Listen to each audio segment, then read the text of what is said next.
कुछ अरमान है,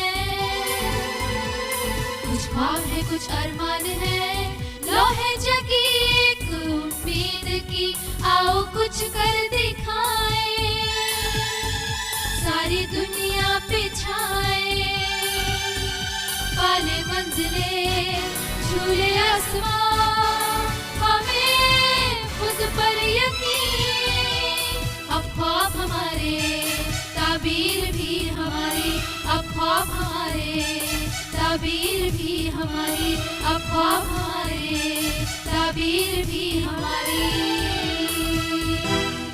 जब भी बेटी ने हंसकर अलविदा कहा, ऐसा लगा फरिश्तों ने दुआएं मांगी। ये सितम तेरा है तो सितम ही सही, यही अब इंतहा है तो इंतहा ही सही, ऐ खुदा यही मर्जी क्या तेरी रजा है, गर ये तेरी रजा है तो ये सजा ही सही। गुर्बत और लाचारी में पली बढ़ी और ना जाने कितनी ठोकरें खाकर मंजिल तक पहुंची मेहरुन्निसा आज हमारे माशरे के लिए नज़ीर हैं। मेहरुन्निसा सहारनपुर की रहने वाली हैं, पर आज से 25 साल पहले अपने 3 भाइयों, 3 बहनों और वालिदैन के साथ दिल्ली आ गईं। पढ़ाई के दौरान पुलिस की नौकरी का शौक हुआ और उसी ख्वाब को पूरा करने के लिए पढ़ाई भी करने लगी, लेकिन किस्मत को कुछ और ही मंजूर था। अपने उस ख्वाब को तो पूरा न कर सकी, हालात से मजबूर होकर नौकरी की तलाश में निकल गई और घर के अखराजात और गरीबी को देखते हुए 18 साल पहले लेडी बाउंसर की नौकरी कर ली। मजबूरी से शुरू हुआ ये सफ़र पूरे मुल्क में मेहरुन्निसा को एक अनोखी शिनाख्त दे गया और वो हिंदुस्तान की पहली लेडी बाउंसर बन गईं। आज वो अपने घर वालों के साथ इज्जत से जिंदगी गुजार रही हैं और अपनी लेडी बाउंसर की मुलाजिमत से भी खुश हैं। तो क्या है मेहरुन्निसा के ख्वाब और क्या है उनकी ताबीर, आइए जानते हैं खुद मेहरुन्निसा से। नाजरीन, आप देख रहे हैं आपका पसंदीदा प्रोग्राम ख्वाब हमारे ताबीर भी हमारी और मैं हूं आपकी मेज़बान समरीन। जैसा कि आप सभी जानते हैं कि हर हफ्ते हम आपकी मुलाकात करवाते हैं एक ऐसी खातून से जिसने दुनिया के तमाम तर मरहलों को देखा, उन्हें पार किया और बहुत से मुश्किल हालात से वो लड़ी हैं और अपनी एक अलग पहचान बनाई है, एक मकाम हासिल किया है। जी हाँ, वैसे तो ख़वातीन को सिन्फ़े नाजुक कहा जाता है, लेकिन जनाब उनके हौसलों की अगर बात की जाए, उनके मजबूत इरादों की अगर हम बात करें तो वो मर्दों से कहीं भी कम नहीं है। आज हमारे दरमियान एक ऐसी ही खातून मौजूद हैं जिन्हें मुल्क की पहली लेडी बाउंसर होने का शर्फ हासिल है। जी हाँ, कैसे इतने चैलेंजिंग और मुश्किल पेशे में वो आई, क्या उनकी कोई मजबूरी थी या वो खुशी से इस पेशे में आई, आइए जानते हैं उनकी कहानी उन्हीं की जुबानी। सबसे पहले तो मेहरुन्निसा साहिबा, हम आपसे ये जानना चाहेंगे कि ये इतना चैलेंजिंग और मुश्किल पेशा है एक बाउंसर का, ज़्यादातर इस पेशे में मर्द ही जाते हैं, इस पेशे को वही इख्तियार करते हैं, आपने कैसे इस पेशे में आने की सोची? बाउंसर बनना तो मैंने भी नहीं सोचा था, क्योंकि मेरा बचपन से सपना रहा था आर्मी या पुलिस ज्वाइन करने का। देन उसके बाद जब मैं आई यहाँ पे, पापा की तबीयत बहुत ज़्यादा ख़राब थी, उनका बिज़नेस में लॉस हो चुका था, बहुत ज़्यादा प्रॉब्लम थी, तो हम लोग अब्बू को लेकर दिल्ली आए थे जी। वहीं पे मेरे भाई को इंडियन आइडल में गाने का मौका मिला। अच्छा। वहाँ मैंने देखे लंबे चौड़े बंदे, मतलब जो बाउंसर की ड्रेस में थे, तो मुझे लगा ये आर्मी ऑफिसर हैं और मैंने उनसे पूछा आप ये क्या ड्यूटी करते हैं, तो उन्होंने बताया कि हम बाउंसर हैं। तो मैंने कहा भैया क्या मैं ये ड्यूटी कर सकती हूँ? बोला हाँ क्यों नहीं कर सकते हो, बताइए आप कहाँ रहते हैं? मैंने बोला सहारनपुर में रहती हूँ। और फिर यहाँ कैसे आएंगी? मैं ठीक है मैं आ जाऊँगी, भाई के साथ आऊँगी, क्योंकि मेरी खाला जो है ना नांगलोई में रहती है, मैं उनके पास आके रहूँगी और जब भी इवेंट होगा आप मुझे कॉल कीजिएगा। मैंने भाई का नंबर दिया उनको जी। फिर ये होता था कि 10 दिन 15 दिन के लिए मैं इवेंट के लिए आती थी यहाँ पर, लेकिन उस टाइम लेडी बाउंसर नहीं होती थी, सबको सिक्योरिटी गार्ड ही बोलते थे जी। Top tricks company, group 4 SAS company तो ये बाद में आई है, पहले टॉप कंपनी थी, तो इसमें सब सिक्योरिटी गार्ड ही लेडी होती थी। और उनको खाने में भी फ़र्क किया जाता, उनकी जो ड्यूटी पे जो थोड़ी सी देर लेट आ जाती थी तो उनको जो सिक्योरिटी ऑफिसर थे बदतमीज़ी से बात करते थे, चिल्लाते थे। और हमेशा सिक्योरिटी गार्ड ही बोलते थे। अच्छा। इसके लिए मैंने बहुत आवाज़ उठाई, लड़कियों को भी भड़का देती थी कि अगर कोई आपको सिक्योरिटी गार्ड बोले तो ड्यूटी छोड़ देना। अच्छा। तो ऐसे आज देखेंगे तो इतनी सारी लेडी बाउंसर हैं और मुझसे भी काफ़ी काबिल हैं और काफ़ी मतलब मुझे भी खुशी होती है क्योंकि जिम जाती हैं और आजकल पढ़ी लिखी भी हैं जितनी। पहले क्या होता था कि कोई बिल्कुल भी पढ़ी लड़की नहीं है, लेडी है 50 साल 55 साल, उनको भी लेडी बाउंसर रख देते थे क्योंकि उन्हें सेल्फ डिफेंस की ट्रेनिंग दी जाती थी और बस ऐसे ही ले जाके सिक्योरिटी गार्ड की तरह उन्हें ड्यूटी पर रख दिया जाता था। अच्छा। मेरे हिसाब से कम 12th या 10th तो पढ़ी होनी चाहिए लड़की आज के दौर में। आजकल है भी, आजकल आ भी नहीं है लड़कियाँ इतनी, मतलब जिन्होंने एजुकेटेड हैं, जिन्होंने ग्रेजुएशन फाइनल किया हुआ है, तो वो लड़कियाँ भी बाउंसर लाइन में हैं आज देखेंगे तो मुझे तो प्राउड फील होता है कि मैं एक बाउंसर हूँ। अच्छा मेहरुन्निसा, ये बताइए आप कि आपने जैसे कि बताया कि आपके वालिद की जिम्मेदारियों को बांटने के लिए आपने मतलब काम करने की सोची और आप इस पेशे में आई, तो कहीं ना कहीं आपकी अपनी खुशी थी या फिर मजबूरी कहेंगे? इसे खुशी भी कह सकते हैं और मजबूरी भी, क्योंकि उस टाइम अब्बू तो हॉस्पिटल में थे और भाई बहन बहुत छोटे थे, तो जॉब की भी ज़रूरत थी और इसमें मेरा सपना भी पूरा हो रहा था क्योंकि आर्मी ऑफिसर की तरीके से हमें दूसरों को सेव करना था, दूसरों की सेफ्टी करनी थी और वही काम जो एक पुलिस ऑफिसर करता है वही काम मैं कर रही थी, तो मुझे बहुत खुशी भी थी इस बात की। अच्छा मेहरुन्निसा साहिबा, ये बताइए कि आपने अपनी तालीम, शुरुआती तालीम कहाँ से हासिल की, कहाँ से आप ताल्लुक़ रखते हैं और कितने भाई बहन हैं आप लोग? मैं सहारनपुर से ताल्लुक़ रखती हूँ और मेरी पढ़ाई भी सहारनपुर में हुई है। स्टार्टिंग में अब्बू को पढ़ाई से बहुत ज़्यादा एतराज़ था। अच्छा। उन्हें ये लगता था कि बच्चे पढ़ के बाहर बिगड़ जाते हैं, तो उन्होंने स्कूल में कभी एडमिशन नहीं करवाया। अम्मी जब जाती थी ना, अम्मी ने बहुत कोशिश की, मेरी पढ़ाई 7th क्लास में अब्बू ने हटा दिया था। अच्छा। जब छोटी सिस्टर की जब शादी हो गई और देखा कि उसका हस्बैंड बहुत ज़्यादा प्रॉब्लम कर रहा है, तब अम्मी ने ज़बरदस्ती एडमिशन करवाया कि 2 बेटियों की ज़िंदगी ख़राब हो गई है, तो मैं अब इन 2 बेटियों की ज़िंदगी ख़राब नहीं होने दूंगी। बहुत दूर जाके अम्मी ने मेरा एडमिशन करवाया तन्नू का। हम दोनों बहनें पैदल जाते थे, भाई को भी साथ लेके जाते थे और स्कूल की पढ़ाई में बहुत ज़्यादा मतलब बहुत दिक्कतों का सामना करना पड़ा। अच्छे पढ़ते थे, कहीं किताब मंगवा दी अब्बू।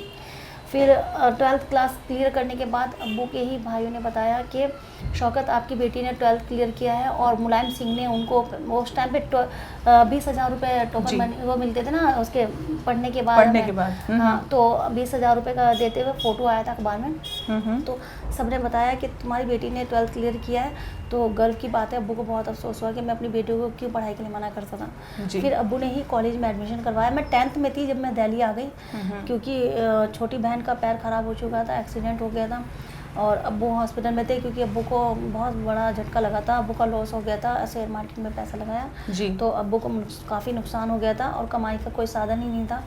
तो दिल्ली आई थी, तब उस टाइम मैं 15 या 10 दिन के इवेंट्स जो होते हैं वो करती थी। फिल्म शूटिंग होती थी वो हो गए, और फिर या कोई शो हो रहा है सारेगामापा, इंडियन आइडल, ये सब इवेंट्स करती थी मैं। उसके बाद एम्बो कंपनी के भी इवेंट्स मैंने काफ़ी किए, बाबाओं के, निर्मल बाबा, गोल्डन बाबा, इन सब के मैं इवेंट कर चुकी थी। अच्छा, उस वक्त आप कितने साल की रही होंगी? मैं 14 साल की थी। अच्छा, कम उम्र में आप आ गई। लेकिन लगती नहीं थी मैं, क्योंकि मैं जिम करती थी ना, काफ़ी हेल्दी थी, तो जैसे ही मैं अब मुझे तो लगता मैं ऐसी थी तब भी। अच्छा, काफ़ी हेल्दी थी और जिम करती थी तो अच्छी बॉडी बनाई हुई थी मैंने। 14 साल की होकर 15 में लगी थी, तभी से मैं ड्यूटी करने लगी थी और इस 18 से 19 साल हो गए। काफ़ी लंबा अरसा हो गया जी इस फील्ड में। अच्छा, एक बात जो हम आपसे जानना चाहेंगे मेहरुन्निसा, हर औरत को शायद कहीं ना कहीं एक मर्द की ज़रूरत होती है, एक जीवन साथी की, एक पार्टनर की लाइफ में, तो आपका क्या कहना है, क्या ये सही बात है और आपको कभी ऐसी कोई ज़रूरत महसूस हुई? मुझे तो नहीं लगता कि एक मर्द की ज़रूरत होगी तभी औरत अपना घर संभाल पाएगी। अगर औरत चाहे तो पूरा घर क्या 2-3 घर भी संभाल सकती है अपनी मेहनत पर। जी, बहुत अच्छी आपने बात कही है जी। तो कभी आपको ऐसा महसूस ही नहीं हुआ, कभी शादी के बारे में भी आपने नहीं सोचा? नहीं, क्योंकि मेरे सर पे मेरे माँ बाप की, मेरी बहन की, मेरे भांजों की जिम्मेदारी थी, प्लस मेरी छोटी बहन बहुत ज़्यादा बीमार रहती है, उसके पैर में प्रॉब्लम थी।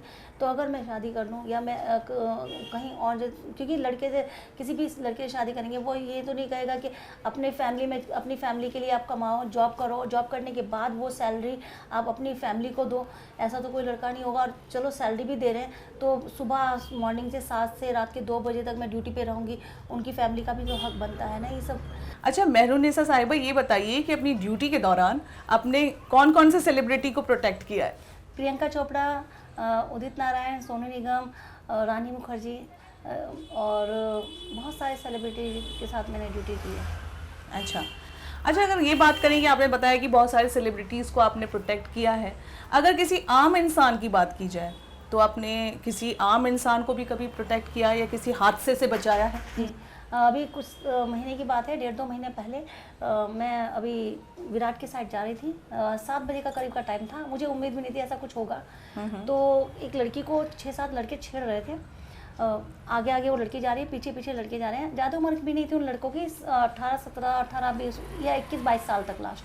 अच्छा। तो पहले तो मैंने सोचा मैं इनसे बताती हूँ अच्छे से छेड़ना क्या होता है, लेकिन फिर मैंने सोचा यार किसी के बीच में आना गलत है तो छोड़ना, खुद देखेगी जब आइए तो मैं पूरा पार्क घूमकर वापस आई, क्योंकि मैं अपने सर के यहाँ जा रही थी, उन्होंने बेटी गोद ली है तो मैं सोचा मिल के आती हूँ। अच्छा।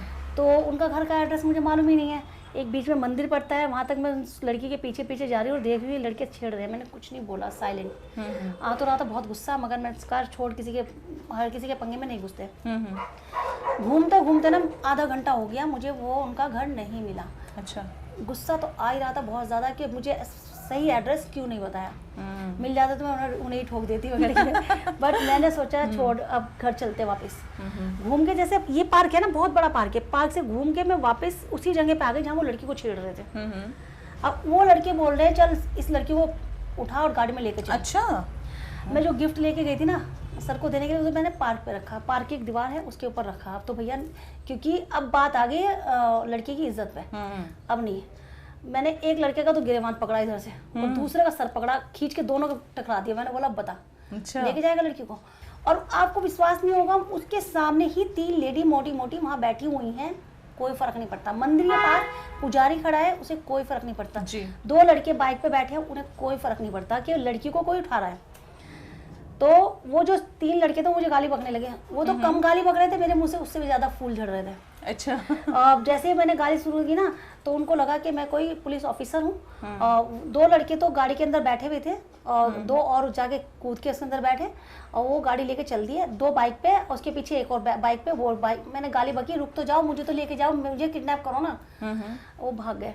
तो वहाँ की जो लेडीज थी वो मेरे लिए पानी लेके आ रही लोटा भर के, कि बेटा ये पानी पिए, अच्छा हुआ तूने काम किया, यही ड्यूटी कर लिया। मैंने कहा इस पानी में ना, चुल्लू भर पानी में डूब के मर जाओ, बेटी को देवी बोलते हो ना, और आपके ही सामने वो इस लड़की को किडनैप करके लेके जा रहे हैं, कल को इसके साथ कुछ हो जाता।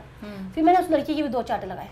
अच्छा। मैंने बोला जब आपसे लड़कों से मुकाबला नहीं किया जाता, इतनी रात को यहाँ क्या कर रहे थे? हालांकि ज़्यादा टाइम नहीं था, 7 बजे का टाइम था। वो बोली कि मैं यहाँ इंटरव्यू देने आई थी और मैं अपनी फ्रेंड के यहाँ चली गई थी, इसलिए मैं थोड़ा सा मैं सोचा यहाँ पे चली जाती हूँ विराट पे। विराट सिनेमा ज़्यादा ऐसा भी इलाका नहीं है कि यहाँ से कोई किडनैप कर ले। और मुझे हैरानी कि मतलब शाम के 7 बजे, इवनिंग का टाइम था, 7 बजे का टाइम था, कोई बड़ी भी बात नहीं थी। इवनिंग के टाइम 7 बजे के टाइम उसको किडनैप की बात चल रही थी। और मैं नहीं होता तो ले जाता उस लड़की को। और आए दिन आप सुनने को मिलेंगे, आपको मिलेंगे कि ऐसा लड़की के साथ हादसा हो गया। अच्छा मेहरुन्निसा साहिबा, ये बताइए कि आप आज जिस मकाम पर हैं, आपने एक वाकई में भीड़ से अलग एक काम किया है, एक ऐसा कहेंगे ना चैलेंजिंग वर्क आपने लिया है अपने हाथ में। आज आप अपने आप को कहाँ पाती हैं और इतना जद्दोजहद भरा आपका सफ़र रहा है, तो उसे आप याद करती हैं तो आप कहाँ पाती हैं खुद को आज? पहले से अब की लाइफ बहुत अच्छी है और काफ़ी लोगों ने मुझे सराहा भी है और काफ़ी ने मुझे अवार्ड भी दिए हैं।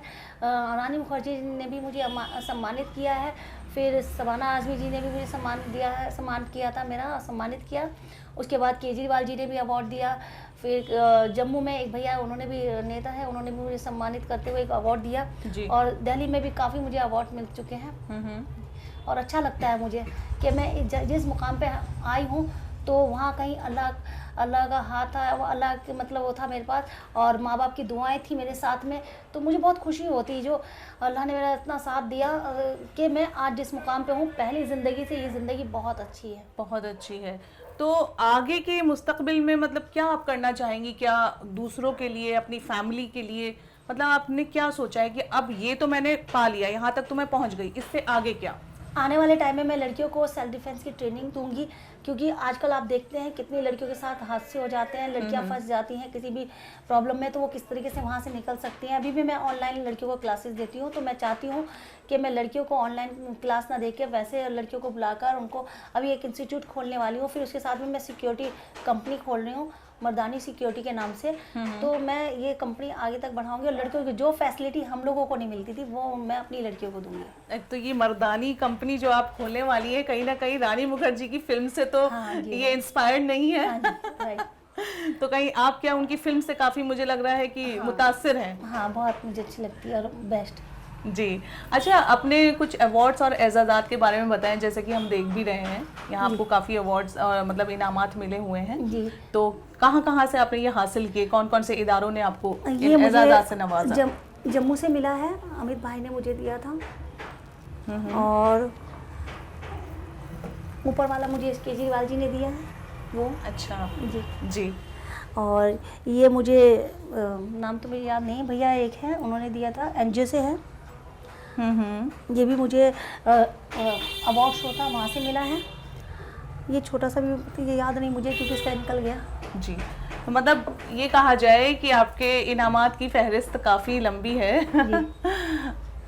तो कैसा महसूस होता है आपको इतने इनाम हासिल करने के बाद और इतनी आपकी वाहवाही होती है, लोग आपको सराहते हैं, कैसा महसूस करती हैं? बहुत गर्व फील होता है, अच्छा लगता है। आज भी पता जापान में और चाइना में मेरे नाम की एक बुक लिखी जा रही है। मैम अच्छा। लिख रही हैं, काफ़ी साल हो गए उनको लिखते हुए, तो वो मुझसे मिलने भी आती है, रेगुलर फ़ोन पे बात होती है। तो अच्छा लगता है कि जो मैं सपनों में सोचती थी वो मेरा आज हकीकत हो गया। बचपन में जब मैं बहुत छोटी थी तो मैं बहन से बोलती थी कि हिस्ट्री में सबका नाम है, मेरा नाम क्यों नहीं है। कि अल्लाह ने मेरी इतनी जल्दी सुन ली और उन्होंने मेरा नाम हिस्ट्री में डाल दिया। अच्छा लगता है, मुझे बहुत ज़्यादा गर्व फील होता है।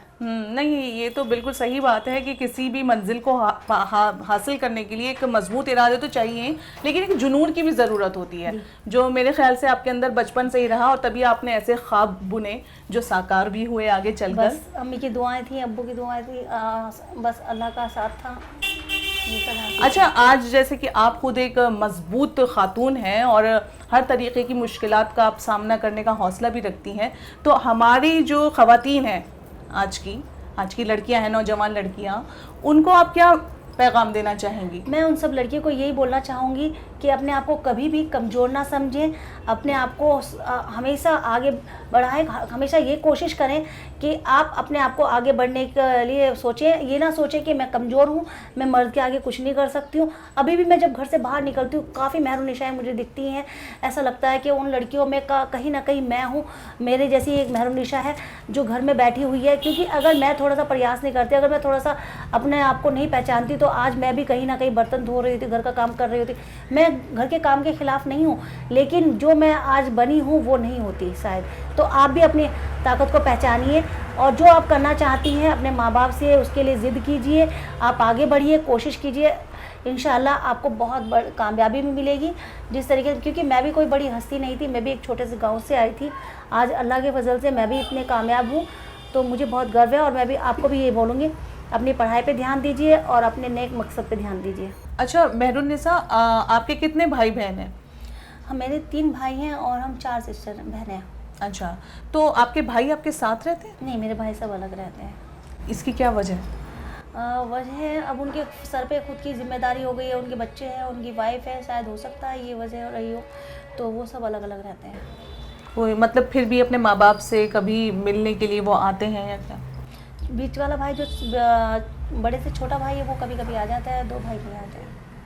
तो ये हम जानना चाहेंगे और शायद हमारे नाजरीन भी ये जानना चाहेंगे कि ऐसा क्यों आपने पूरी अपनी फैमिली की जिम्मेदारी उठा रखी है एक लड़की होकर, और वो बेटे होकर अपने माँ बाप से अलग हैं, दूर हैं, तो इसकी क्या वजह है, अगर आप बताना चाहेंगे हमारे नाजरीन को? इसकी वजह मैं क्या बताऊँ आपको, हो सकता है माँ बाप या बहनें बोझ बन गई हों शायद।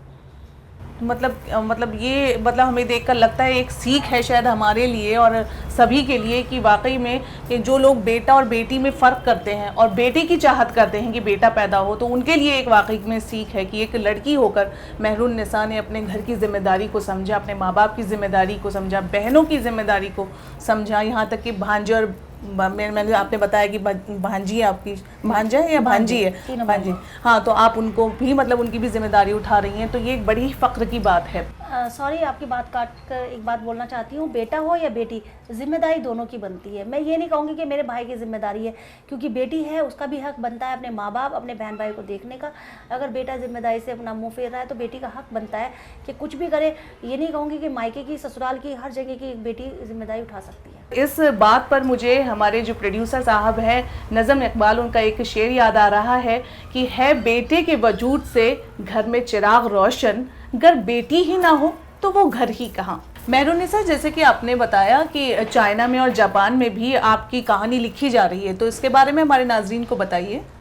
जी, चाइना में भी मेरे नाम की बुक लिखी जा रही है। वहाँ से 2 मैम आती हैं, वो हमेशा मतलब स्काइप पे मेरे से बात करती हैं।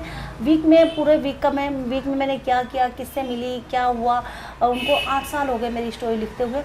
और ऐसे ही जापान में एक मैम है, वो आती रहती हैं और वो भी मेरे से फ़ोन पे बात करती हैं और मेरी स्टोरी लिख रही हैं। जो चाइना में मैम है वो एक पिक्चर बनाने वाली है मेरी स्टोरी पर।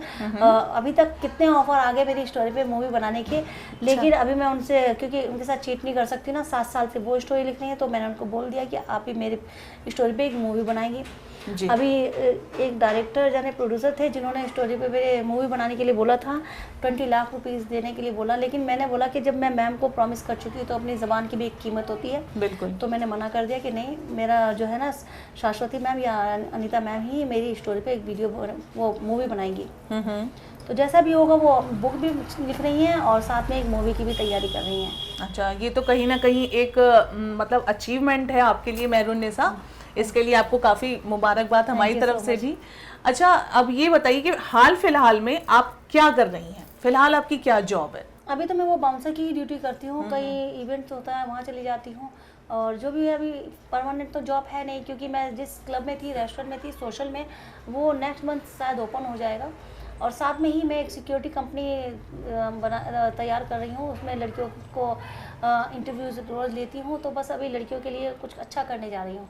अच्छा, तो जैसे आप ये बता रही हैं कि आप लड़कियों के लिए कुछ अच्छा करना चाहती हैं, तो क्या कहीं से किसी भी तरीके की मदद आपको मिली है, या फिर ये आप अकेले ही अपना सफ़र तय करने पर जुटी हुई नहीं, हैं? अभी मैं खुद ही इस चीज़ को कर रही हूँ, और एक मेरे पार्टनर हैं जो मेरे कज़न भी हैं, वो मेरी काफ़ी हद तक सपोर्ट कर रहे हैं। उन्होंने मेरी सिक्योरिटी कंपनी बनाने में मेरी मदद की है, और आज वो मेरे साथ हैं, तो वो चाहते हैं कि वो भी काफ़ी लड़कियों की हेल्प करें और मदद करें। कि आपको काफ़ी जो नेता हैं उन्होंने काफ़ी मतलब लेटर्स वगैरह भी दिए हैं, आपको सराहा है, आपको अप्रिशिएट किया है, तो इसके बारे में कुछ बताइए कि किस किस ने आपको क्या क्या मतलब इनाम दिया है, नवाजा है? हाँ, ये लेटर भी मुझे सिक्योरिटी ऑफिसर और नेताओं ने दिए हैं, यहीं के हैं ये सिक्योरिटी ऑफिसर, जिन जिन के साथ मैंने ये इवेंट्स किए हैं उन्होंने दिया है।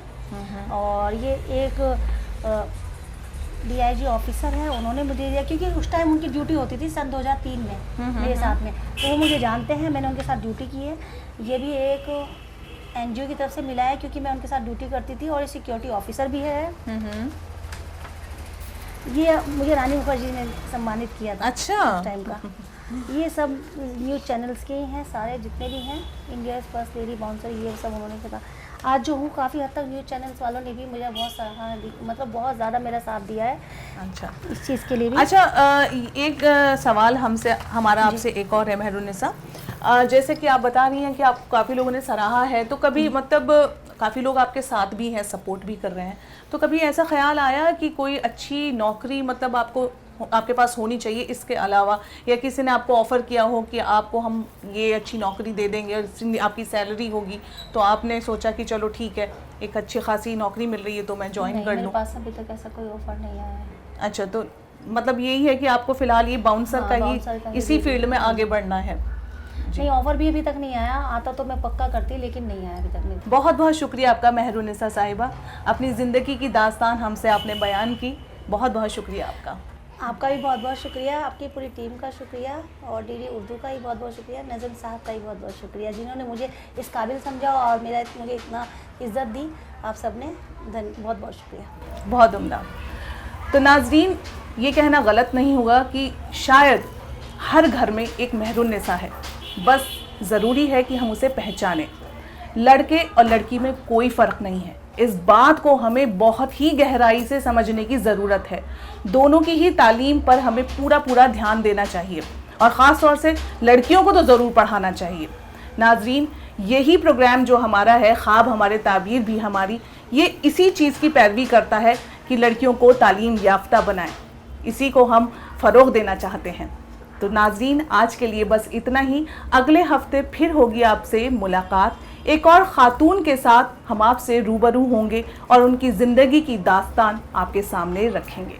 तब तक के लिए हमें दीजिए इजाज़त। खुदा हाफ़िज़।